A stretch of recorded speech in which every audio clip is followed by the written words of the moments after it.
the Beverly Hillbillies.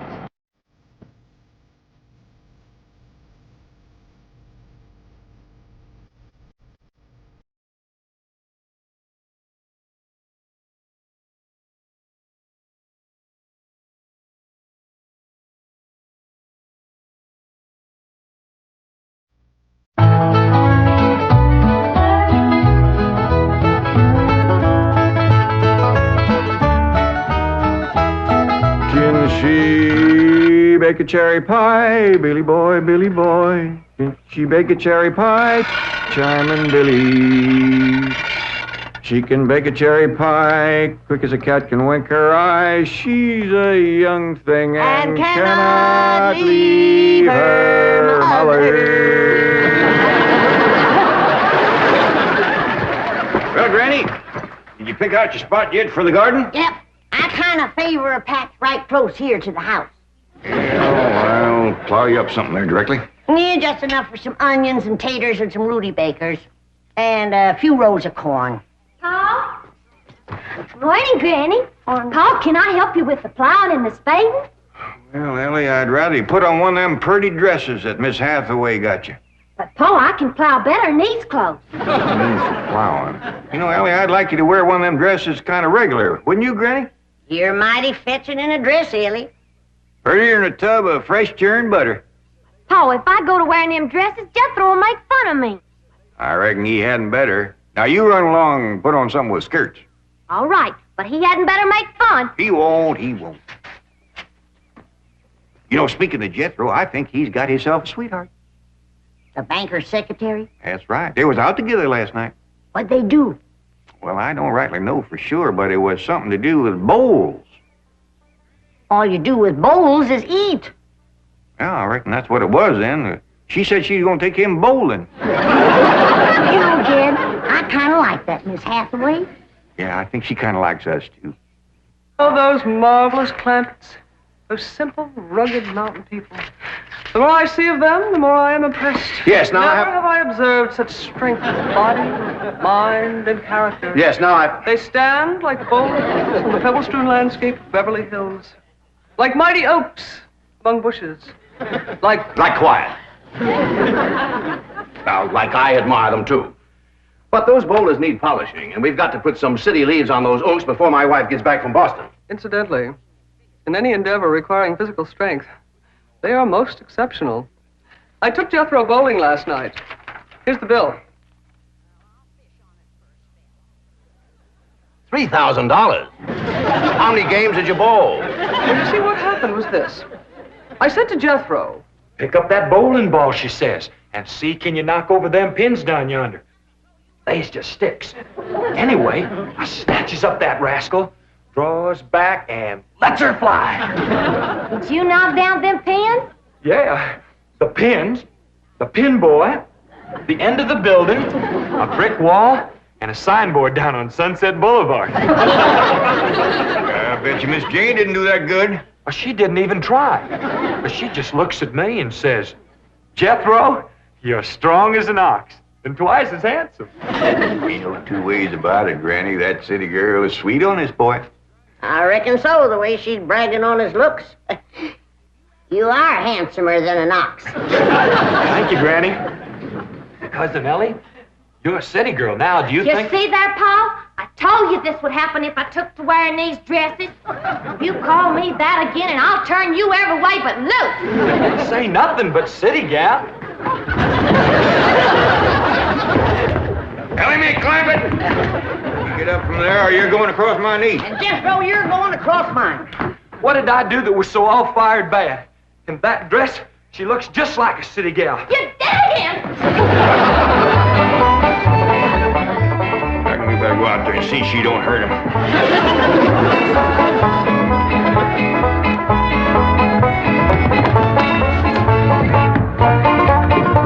Ellie Mae! Leave me, Ellie Mae! Jethro, now that we living in the city, you got to learn to use the steps. You'll be happy to know that I'm making splendid progress with Ellie Mae. She's turning into quite a lady. Fine. But it's Jed, Granny, and Jethro we've got to work on. Clothes, manners, the works. What have you done about servants? That's a problem, Chief. They're basically opposed to the whole idea of able-bodied people letting others do their work for them. Well, that's a refreshing attitude. But we've got to get a skeleton staff in there somehow. A combination butler and valet for Jed and Jethro. Who help them assemble a wardrobe, teach them how to... Ravenswood. Your butler? Oh, he's never been my butler. Came with my wife like an overweight dowry. Been in her family for years. And with Margaret in Boston, I can certainly spare him, plus her upstairs girl, Marie. I doubt if you can sell Mr. Clampett on the idea of servants. Get him on the phone. I'll make him think he's doing me a favor by taking him off my hands for a while. Right, Chief? She had not have thrown me down on my head like that. What if I'd have been carrying a frog in my hat? You ain't supposed to be wearing your hat in the house. Well, Granny, where's a fella gonna carry a frog? They jump out of your pockets. Hello? Oh, howdy there, Mr. Drysdale. Glad to have you back from Boston. Your missus come with you? Oh, that's too bad. I know her and Granny had hit it off like two sows in a mud waller. Yes, I'm sure they would. No recipes? No, my wife doesn't do much cooking. No, I doubt if she ever made grits and hog jolls. Well, how about mustard greens and possum belly? No? Oh, then. Pone and squirrel shank? Boiled chicken hawk. Well, say, she don't do much cooking, does she? No. Well, the reason I called Mr. Clampett is I have a butler. Well, he really belongs to my wife's family, but he's been with us ever since we were married. And I was wondering if you'd let him come and stay with you for a while. You mean board with us? Well, I guess you could call it that. Who's gonna board with us? Just a minute. Some kin of Miss Drysdale named Butler. Why, we be just... That's that no good fat rascal that wouldn't let Ellie and me in to help Miss Drysdale when she was sobering up. Hello? Granny was talking at me, but she's done now. Oh, no, she ain't. Just a minute. Granny, let me hear the men out, and then we can talk it over. Yes, sir, Mr. Drysdale. I'm a-listening now. Well, in addition to Ravenswood, he's the butler, you can also have my wife's upstairs girl, Marie. Margaret may be away for some time, and I have absolutely no use for him. Well, I sure would like to oblige. Me and Granny will talk it over, and I'll call you. Oh, thank you. You'll be doing me a great favor. I was glad to help out when I can. Thank you again, Mr. Clampett, and goodbye.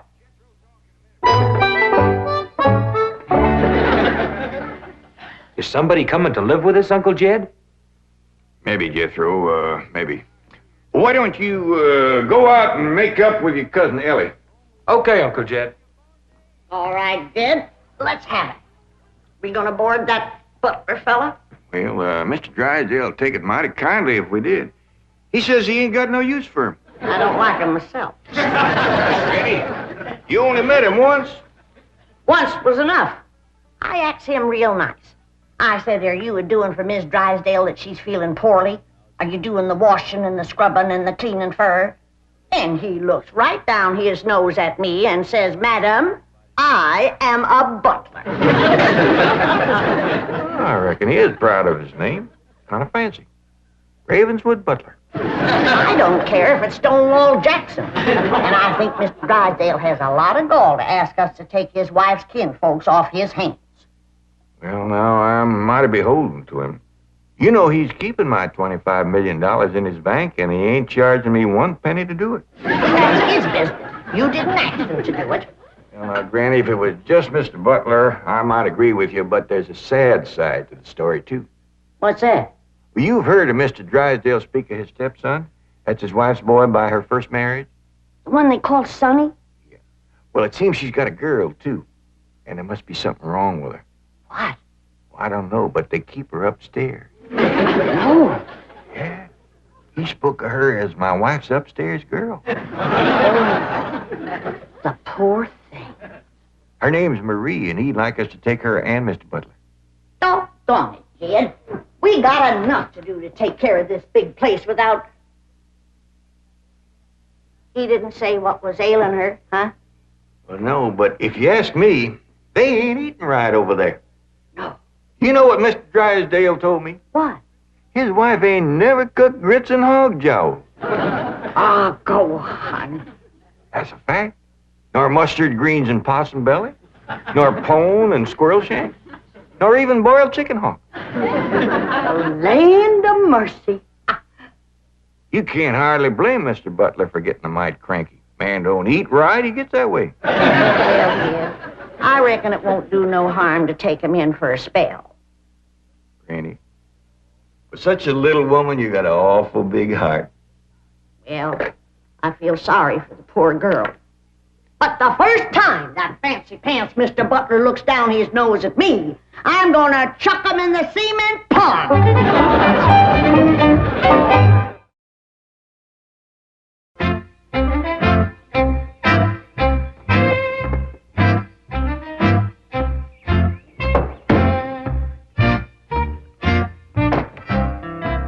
Now, I'm doubling your salaries for the length of time you stay at the Clampett home. But if one word of this gets back to my wife in Boston, you're both out of work with no references. Actually, you will find the Clampetts to be basically fine people. All they need is a little polish. Polish. They need sandblasting. However, I think Miss Hathaway's plan may overcome their initial resentment of wearing city clothes. Yes, I think I have devised rather a clever strategy. To put it briefly and succinctly, my strategy is as follows. I shall propose to the Clampetts that they sit for a family portrait. As you know, my hobby is painting. Now, I shall suggest to the Clampetts that their attire match their background, which is, of course, their beautiful mansion. They will no doubt see the logic of my didactic approach, accede to my wishes, don suitable raiment, and, once they have seen themselves thus attired, take... We're in. Let's go. We forgot to dust the stair rail. I'll do it, Granny.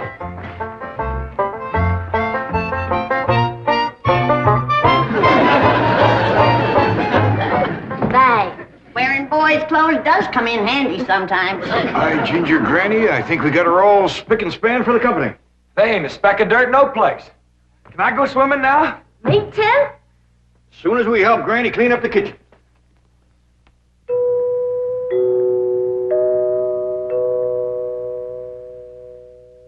There goes that music again. Sure is pretty. You ever find out where that comes from? Know 'em, Granny. Every single time I commence to looking for it, somebody comes to the door. Nobody to the door now? There will be. You'll see.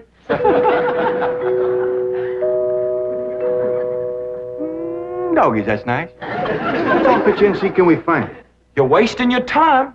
I'm a-telling you. Before you can find it, somebody will come to the door. There, you see? Happens every time. Now remember, Ravenswood, I'm counting on you. Don't fail me. You have my word, sir. I've been butler and valet since boyhood, as was my father before me and his father before him. And I've yet to meet the man or woman who posed a social problem too difficult for me to handle. That's the spirit. Howdy there. Remember me, Mr. Butler? No! Ravenswood, come back! You gave your word! Come back, you coward! Come back here! I'll cut off your fringe benefits! Ravenswood probably forgot something. He'll return shortly. Meanwhile, this is Marie, Mrs. Drysdale's upstairs girl. Marie, Mr. J.D. Clampett, Howdy. Jethro Bodine, Ellie Mae Clampett, and Grandma Clampett. No, ma'am. I am a Moses. Pardon? Granny's related on my wife's side. They's the Moses family from Tennessee. Then your name is Granny Moses? Grandma Moses. That's right. There was a very famous Grandma Moses who painted primitives. I've whitewashed a few myself. I'll show Marie to her room. Listen, Marie, honey. Over here, you've got the run of the house. You don't have to hide upstairs. Ain't nothing wrong with that girl, but what some good cooking will cure her. She's half starved. Poor thing is so weak her knees keeps a buckling on her. She's kind of pretty, though, for a skinny girl. Just wait till she gets a mess of Granny's grits and hog jowls. That'll fill her out. Well, I'll get some of cooking. Guess that butler fellow will be coming back directly. Oh, and Granny, can we have some of that salted down possum belly that Ma sent us? Well, I reckon it is kind of a company meal. Granny, open up a jar of them pickled crow gizzards. Now, Jed, we don't want to spoil these folks. They might get to thinking we eat like that every day. Baby, will you do something nice for me? Sure, Paul. Will you go get into that pretty dress again? Oh, Paul, Jethro will make fun of me. No, I won't, Ellie Mae. Cross my heart. Why, That's my darling. Thank you. And then you be real nice to Marie. She's had a bad life. I'll be nice to her. She's pretty. Let's all be nice. Far. I wanted to go swimming. Now I gotta go put on an old dress. Cousin Ellie, you look awful pretty in a dress. Honest you do. Do I look pretty in that there city girl? You look prettier than that there city girl. That did it. Come on and fight. Now, Ellie, come on, Ellie. There's nothing to be afraid of, Ravenwood. The fact that they're big and strong doesn't mean they're violent. Elephants can be gentle. Now, Ravenswood, your wedding appearances deceive you. Oh, really, Oh, sir? I do admit on the surface they do seem a bit rough, even cruel. But I assure you underneath they are placid, kindly, and gentle. See? You shouldn't have called me a city girl. Ellie Mae, leave me alone, please, Ellie Mae. Please. City girl.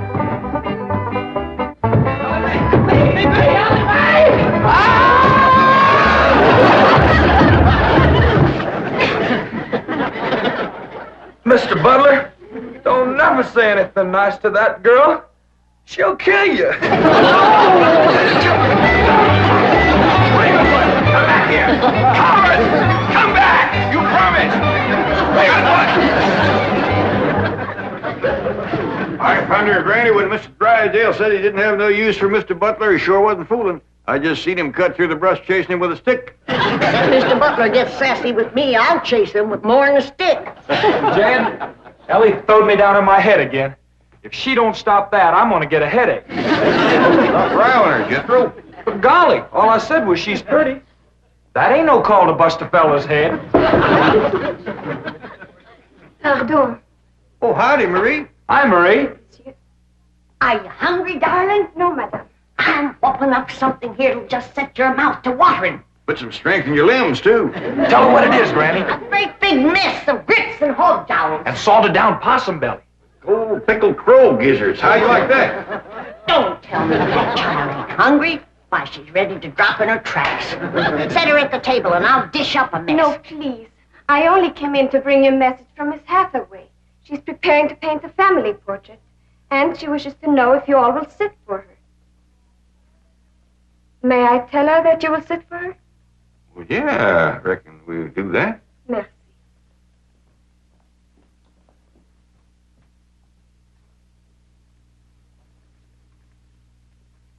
Well, let's get at it.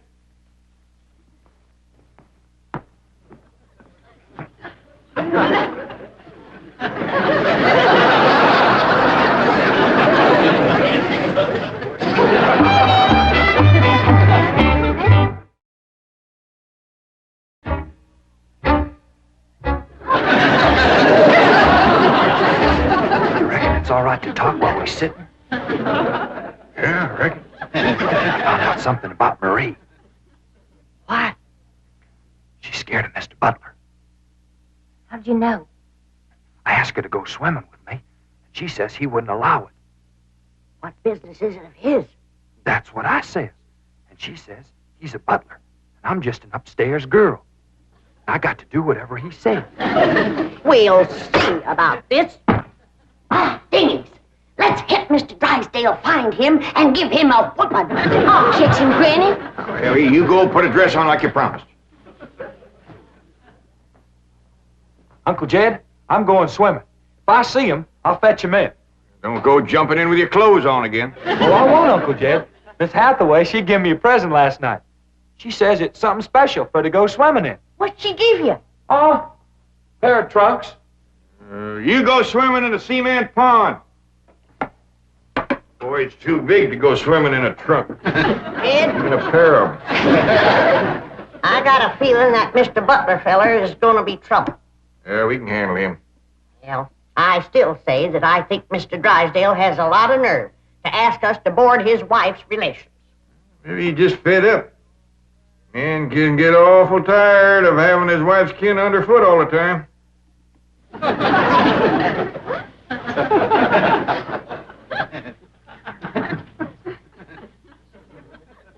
He told me that Butler fella had been living with them ever since they was married. I declare some in-laws latch on to free room and board like leeches. It takes a mule kick to jar 'em loose. You can't hardly blame Mr. Drysdale for trying to get shed of a critter like that.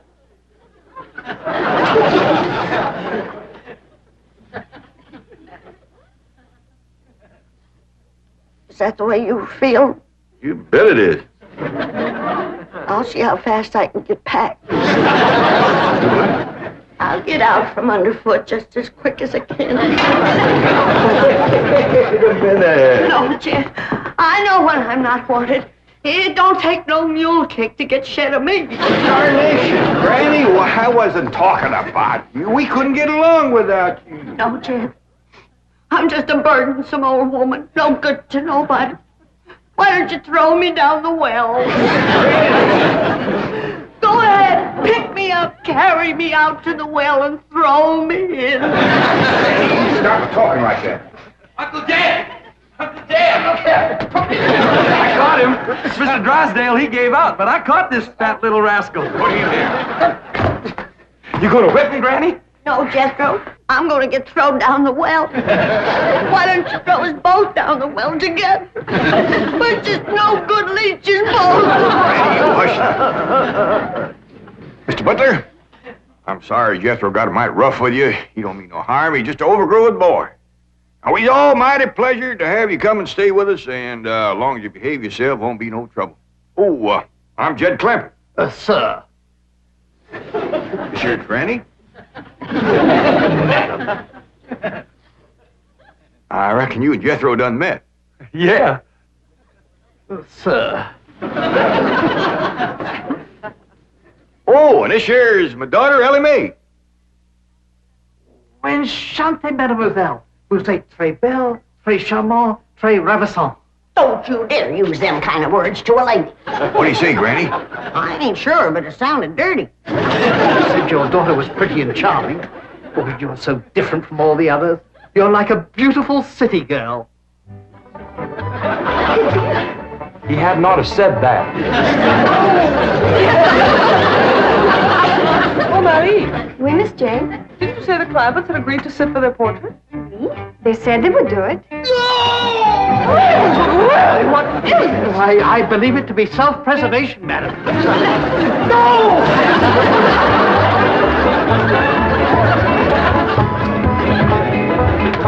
Don't take to the stairs, she'll catch you sure! I say now, let me go now, really.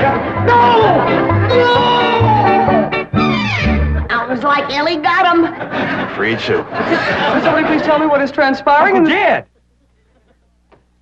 Ellie throwed him all right, but I caught him before he hit the floor. So here you are. Well, now, everything seems to be fine. You see, Ravenswood, didn't I tell you the Clampetts were kindly, gentle people? Yes, sir. Thank you, sir.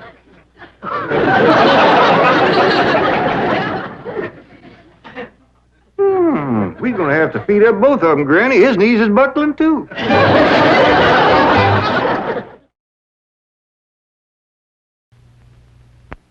I shall call it Invictus.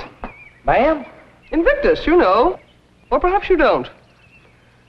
Thank whatever gods may be for your unconquerable soul. Henley. Yeah. Jethro, look more thoughtful. That's really a little more than I am. Ellie Mae's got Kellogg's cornflakes.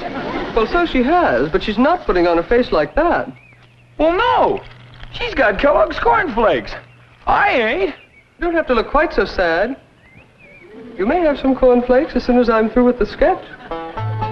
Unless they're all gone. Do you remember if there's another box? Great! Hold it! K-E-double-L-O double good Kellogg's best to you. The Beverly Hillbillies has been presented by Kellogg's Corn Flakes.